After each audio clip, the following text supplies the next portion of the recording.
Joining us now from the West Bloomfield Township and Tri-City Fire Department is Fire Marshal Byron Turnquist. Talk about, of course, the continued need for staying aware of winter safety tips for your home and outdoors. Keep yourself safe, prevent fires in your home, but also the importance of partnership across fire departments here in Oakland County. Byron, thank you for being with us today. Good morning. How are you? Doing well. How are you? Good. Good. So I appreciate having you on. Last week in Bloomfield Hills, of course, we had that colossal fire at the country club there at Oakland Hills Country Club's clubhouse. Required the partnership of many different fire departments to control the fire and ultimately to ease its way out so it didn't become a danger to other areas nearby. Can you speak to just how important partnership is in putting out fires, especially of that size and that aggressiveness, all across Oakland County? The West Bloomfield Fire Department is a member of Oakway, which is a group of 10 fire departments in the area, and all 10 of those departments were there assisting the Bloomfield Township Fire Department with their fire.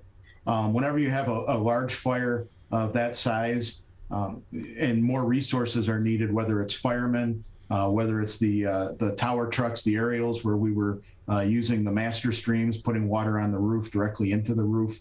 It's very hard for a community to maintain that many ladder trucks, which is why it's important to have partnerships with your neighbors who also have similar resources and are able to bring that equipment and manpower to help assist with the incident that you're mitigating. That's such a great thing, that the partnership with all of the different stations. I've been fortunate enough to go out to Crest there in Auburn Hills. What a training facility. That just has to be a blessing with all you guys.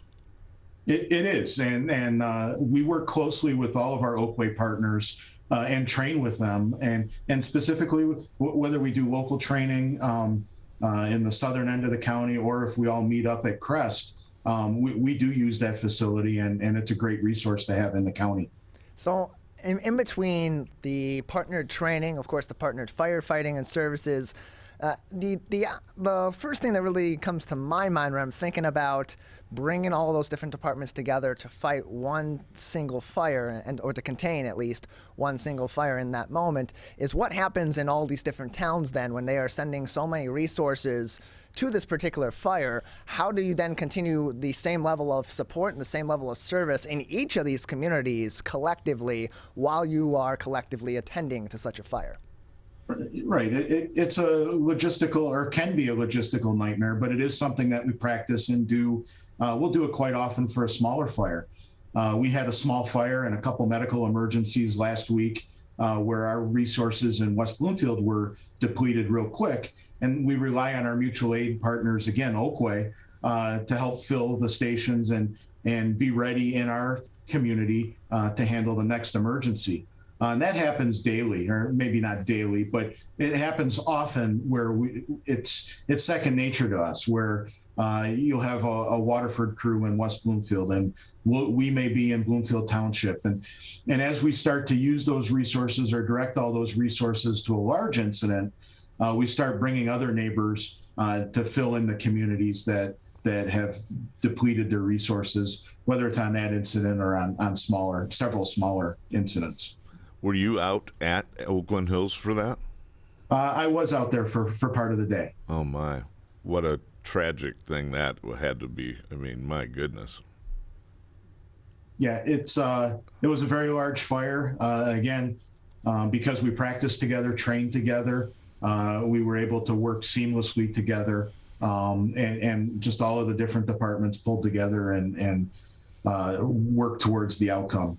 West Bloomfield Township and Tri-City Fire Marshal Byron Turnquist joins us on the MegaCast. Byron, that particular day, nothing lucky about the situation, but if there's anything that was lucky in the firefighting, it was that, at least early on, was that the conditions that day, being that it was the beginning of a pretty large snowstorm, had not come into full effect just yet. But that being said, this was a fire that was being fought for the entirety of that day and much into the next day, into Friday of last week. How much do the weather conditions outside play into how fire departments or Oakway partnership, like was fighting the Oakland Hills fire, how much does that come into play as you are talking through the logistics of battling that blaze? Well, I heard somebody mention it earlier today that Thursday, while the fire was burning, we saw all of Michigan's seasons, and it's true. It started off a relatively warmer day, then we had the rain, and eventually turned to snow, and all of that stuff was freezing. And in extremely warm temperatures during the summer, it's hard. Firefighters become exhausted rather quickly. In the cooler temperatures, where you might not be as affected by the heat, that cold does take a toll on you. Your equipment will start to freeze while you're actively working and closer to the fire and moving around.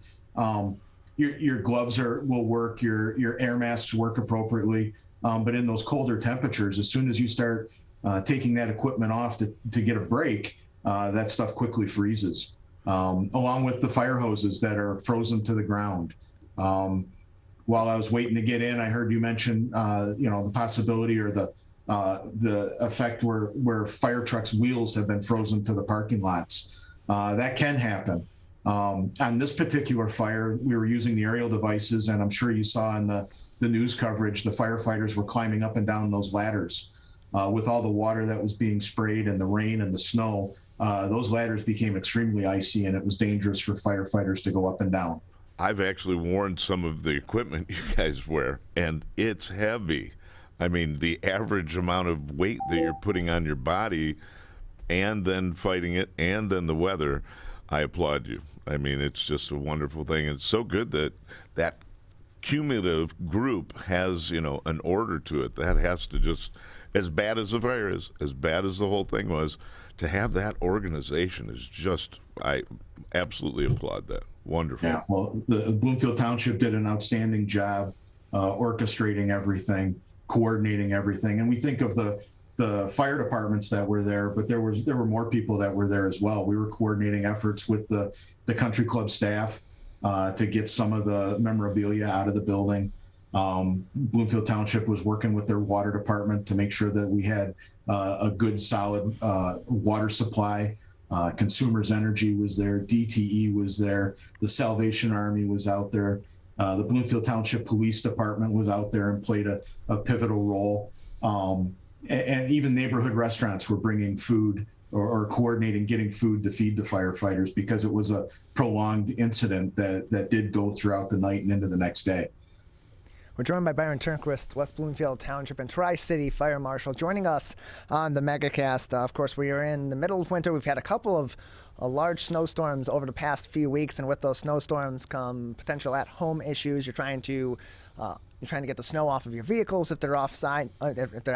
You're trying to warm your cars up before you go out into the cold and go for a drive to work or otherwise in the community. And of course, with inclement weather comes power outages. What are some of those common hazards that people may fall into or may become subjected to out of a lack of awareness that they should be keeping a close eye on or keeping front of mind as they are dealing with inclement weather in their home? The biggest thing is you never know when an incident's going to happen, whether it's a power outage or a fire in your home.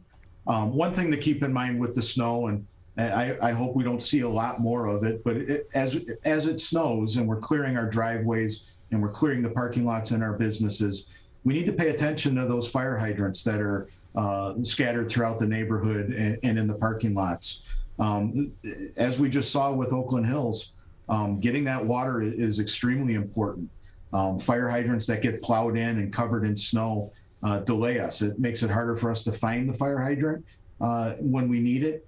And then if it is buried in snow, it takes time and resources to shovel that hydrant out to get the water to fight the fire. Were you surprised? I'm sorry. Were you surprised how Oakland Hills didn't have so much fire suppression within that building?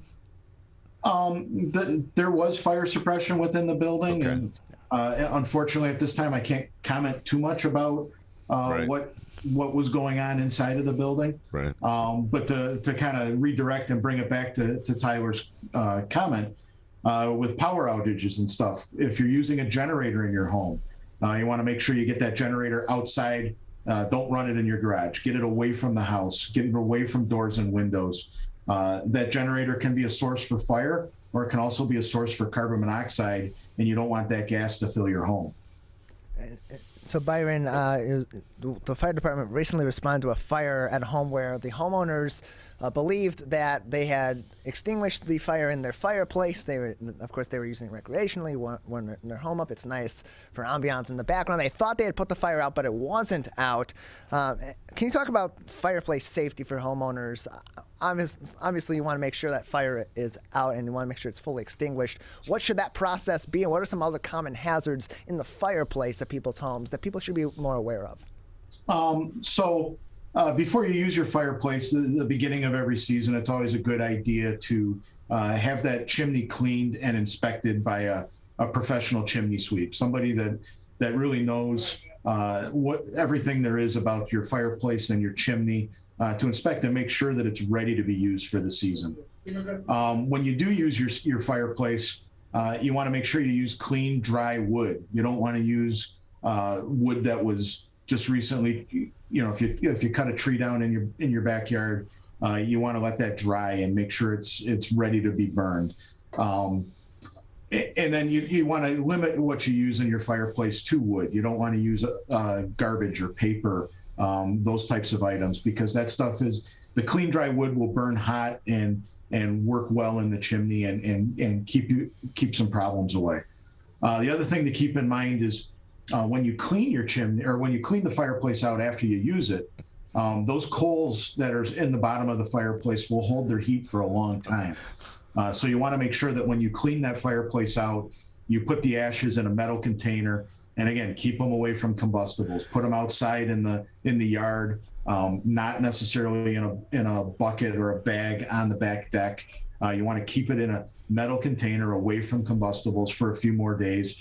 It's always a good idea to soak them with water before you put them in the garbage and to dispose of them. See, now you tell me. As a kid, I thought I was doing good. After my folks, I think it was a New Year's Eve party, I'm going to be the good son, and I decided to vacuum out the fireplace. Yes, we lost that vacuum. Yep. It's surprising. Long time. It's surprising how long those coals will hold the heat. And we see it as well in the summer months with charcoal grills. People will take the ashes out of a grill and wrap them up in tinfoil and set them on a deck, and an hour or so later, they meet their fire department.